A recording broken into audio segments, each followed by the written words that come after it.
18 سے میں ہوں جواد وسیم۔ ضلع انتظامیہ کی غفلت کی وجہ سے لاکھوں روپے سے تعمیر ہونے والی گورنمنٹ رورل ڈسپنسری موضع سیال 8 سال بعد بھی فعال نہ ہو سکی۔ ضلعی حکومت نے تھل کی عوام کی صحت کی مشکلات کے پیش نظر مچھیانہ کالونی موضع سیال میں لاکھوں روپے مالیت سے رورل ڈسپنسری کی عمارت و تعمیر کر دی، لیکن اسے فعال کرنا ہی بھول گئے۔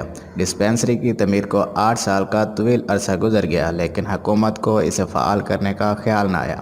ڈسپنسری فعال نہ ہونے کی وجہ سے تھل کی عوام کو علاج معالجے کے لیے دور دراز کا سفر کرنا پڑتا ہے۔ کافی عرصے سے غیر فعال پڑی ہے۔ ضلع کونسل کی جانب سے اس جانب کوئی توجہ نہیں دی گئی۔ حکام سے گزارش ہے کہ اس کو فوری طور پر فعال کرائیں تاکہ تھل کی غریب عوام کو علاج معالجہ کی سہولیات میسر آ سکیں۔ تھل میں صحت کی سہولیات نہ ملنے کی وجہ سے عوام کو نہ صرف سخت مشکلات کا سامنا کرنا پڑ رہا ہے، بلکہ کئی مریض بر وقت طبی امداد نہ ملنے کی وجہ سے خالق حقیقی سے جا ملتے ہیں۔